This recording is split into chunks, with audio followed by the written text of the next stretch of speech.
It began like any other day. And I know how that sounds, because nothing is normal anymore. Not really. But inside the sanctuary, we've learned what passes for routine. Soldiers were drilling with civilians, trying to turn fear into muscle memory. The folks who weren't training were busy in the ways you'd never expect during a war, stacking fortifications, patching weak points, tending tiny scraps of garden like green life could make the world feel sane. Me? I was in the ticket booth on watch. That's what we call it, the ticket booth, like we're still part of some old place people used to visit for fun. A joke that doesn't land anymore. And then the alarms hit. Bells, sirens, shouting, boots pounding, people snapping from routine into readiness so fast it makes your neck prickle. Orders ricocheted down the corridor, everybody calling positions, everybody suddenly remembering where their weapon is, where their partner is, where their courage is supposed to be. Jandy found us with that look that means the world just shifted again. She said there was an incoming swarm of drones. Not a few, not a scouting handful. An army. And they were carrying something. Maybe bombs, she said. Maybe something worse. Either way, they were coming right at us. We braced for the impact. Every part of you starts doing math you never learned. How thick is the door? How far are we from cover? How many seconds would we have if the lights cut? If the air turned to fire? Then the first hit landed. A heavy thud slammed into the massive outer door. Then another. Then another. One after the other, like somebody was dropping boulders with perfect rhythm. At first we were sure it was explosives. It had to be. That's what drones do. That's what an enemy does when they want to open a fortress like a tin can. But there was no shockwave, no tremor underfoot, no sharp bite in the air, just that relentless pounding, as if the door itself was being tested, bullied, taunted. And it didn't stop. Minutes turned to an hour. The same deep, ugly sound, over and over, making the walls feel thinner than they really were. It put an image in your head you couldn't shake, some enormous thing on the other side, hammering and waiting for one weak point to give. The veterans kept telling everyone to stay calm. Fog of war, they said. Don't let your brain write a story you can't confirm. Breathe. Wait for orders. But calm doesn't live long in a room full of loaded guns and trapped people. When the thumping finally ended, the silence was worse. Every eye locked on the door like it might suddenly buckle inward and reveal what? A monster? A wave of drones? A man made of metal wearing a human grin? We held that silence for 30 minutes. Then the command came through to stand down. And still, nobody moved. Even the animals stayed frozen. 5 full minutes of stillness after the all clear, like the whole sanctuary had to relearn what it felt like to exist without impact. A call was made. Send a scouting team out through an escape route. Quietly. Carefully. The kind of careful that means you don't breathe too loud. The kind of careful that keeps you alive. I'm not going to say how that route works. Not in detail. Not in case this journal ends up somewhere it shouldn't. Not in case I end up somewhere I can't come back from. The 5 of them left with that look young fighters get. The look that says they're eager to prove they're not afraid. 10 minutes passed. It felt like 2 hours. When the scouting party returned, they didn't speak. Their faces were pale, their eyes unfocused, like they were staring through the walls at something still happening out there. We asked what they saw. Nothing. We pressed harder. Still nothing. Finally, someone called for a medic. Not because they were bleeding, but because we needed to know if they could still form words. The medic checked each one, and then gave us the only diagnosis that made sense: shock. PTSD. Whatever you want to call it. Their minds had taken a hit their bodies didn't show. That news didn't calm anyone. It did the opposite. If 5 trained soldiers came back broken without firing a shot, then what was waiting on the other side of that door? Spade couldn't take it anymore. He said he was going to see it for himself. And I stood up with him. No one else moved. Not because they were cowards. Because fear has a way of making smart people stay seated. Fear whispers that the unknown is worse than anything you can imagine. And the worst part is, sometimes it's right. Spade and I gathered whatever you gather in a moment like that. Nerve. Stubbornness. A sense of duty. Maybe just the need to stop our brains from spiraling. We took the exit tunnel up and out. At first, the surface looked almost ordinary. No firing lines. No marching army. No buzzing drones filling the sky. And then we looked down. The field in front of the ticket booth door was covered. Not with rubble. Not with shrapnel. Bodies. Hundreds of thousands, it felt like.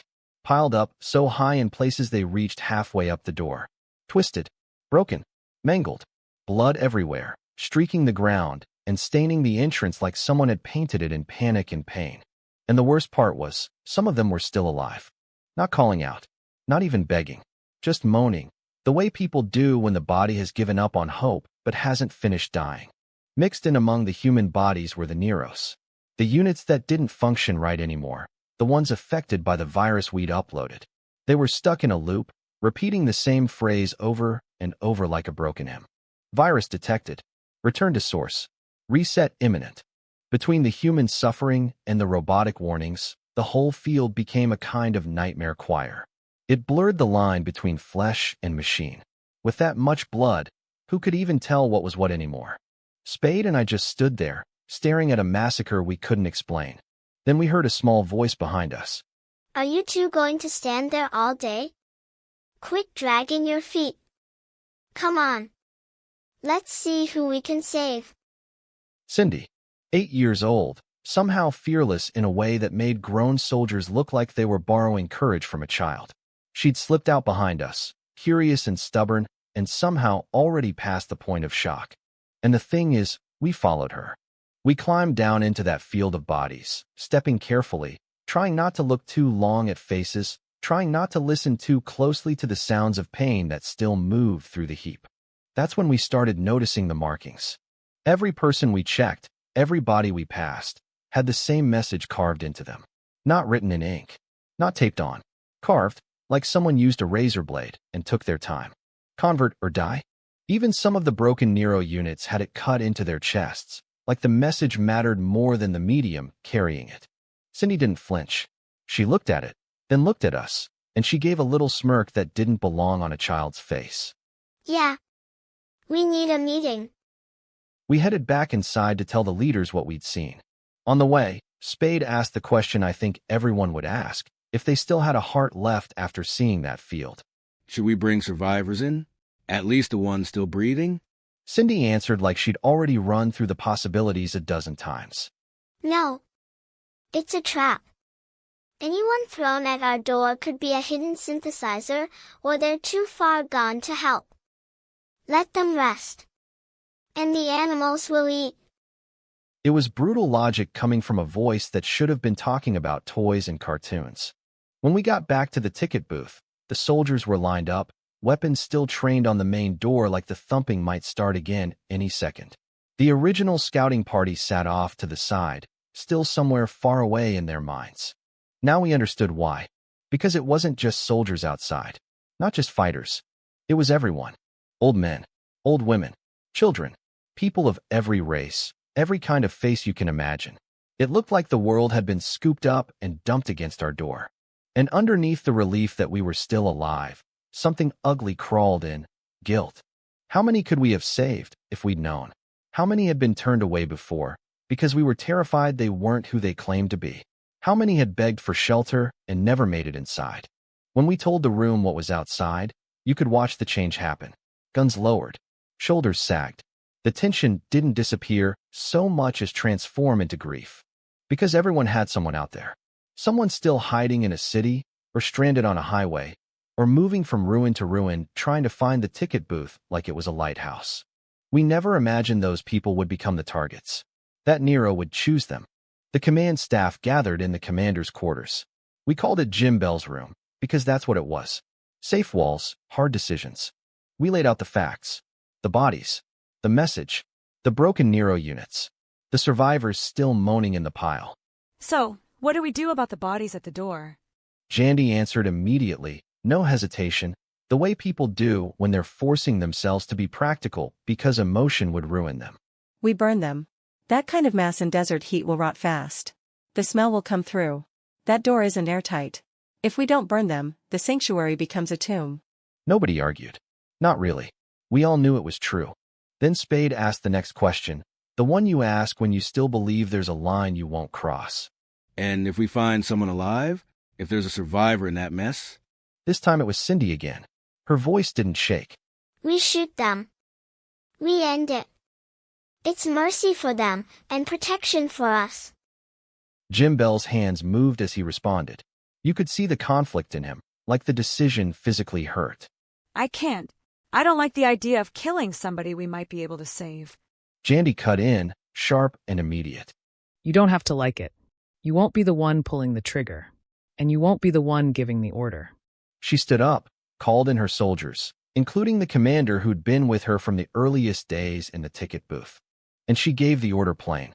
Burn the bodies outside. Any survivors get shot. The ticket booth stays closed. There was no speech, no ceremony, no time for the room to debate morality. The commander saluted, turned, and left at a run, already barking orders, already making Jandy's will into action. The burning lasted 3 days. 3 days of smoke, 3 days of heat, 3 days where the air itself felt like a punishment. The smell clung to everything. It stole your appetite first, and then it stole your ability to feel joy at all.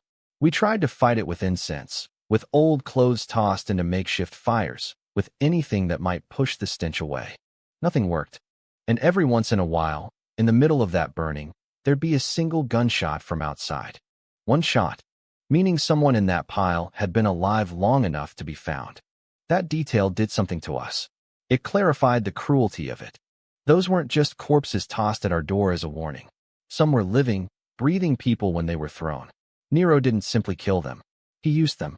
He flung them against a ballistic door like objects, like meat, like a message delivered in broken bones. Convert or die. That was the statement.